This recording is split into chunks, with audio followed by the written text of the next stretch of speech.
देख ये एसी इस वक्त है ना 16 पे पड़ा है, ठीक है।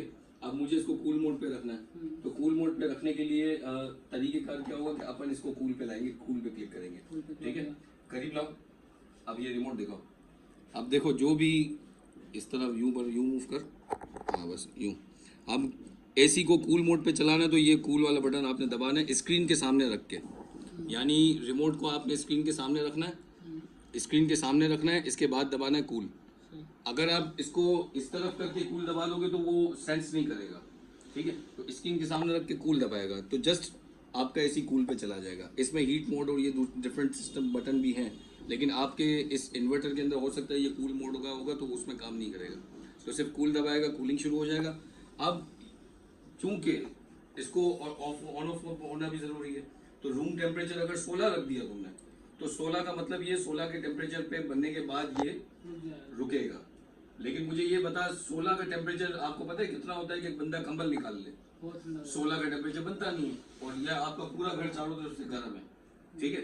तो अब 16 का टेम्परेचर बनेगा नहीं तो क्या करें, आपने अपने एसी को सिर्फ और सिर्फ 20 और 22 पे लगाना है या 24 पे, 24, 20, 22 जिसमें भी लगाओगे तो वो 20, 22 का टेम्परेचर इस रूम में बन जाएगा विद इन आवर या 2 घंटे में।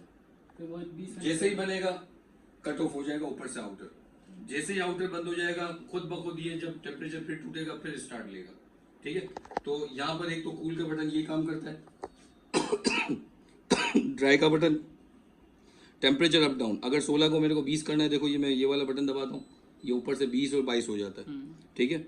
अगर ये बटन दबाऊंगा तो इससे फर्क ये पड़ेगा कि इसके जो थ्रो है, ये जो थ्रो मेरे पास आ रहा है ये लॉन्ग हो जाएगा। अब मैं इसका स्मूथ करता हूँ तो यहाँ देखो इसकी लाइनें भी कम हो रही हैं, अब ये बिल्कुल 2 लाइनें आ गई, अब थ्रो कम हो गया, साउंड आया देखो स्लो हो गया। अब इसको थोड़ा और तेज करूंगा ये और तेज हो जाएगा, हुआ। अब ये और तेज फुल आ जाएगा, लेकिन मैं चाहता हूँ कि नहीं रूम के हिसाब से ये कम ज़्यादा खुद हो, अपने हिसाब से चले, तो मैं चौथी बार जब इसको दबाऊंगा तो ये ऑटो पे चला जाएगा।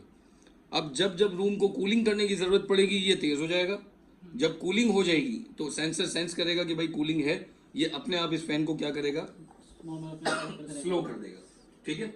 ये समझ आ गया। और ये तो आपको पता है स्विंग मोटर है, रोटेशन वगैरह जो भी देखनी है यहाँ से आप इसको चेंज करते रहो, ठीक है।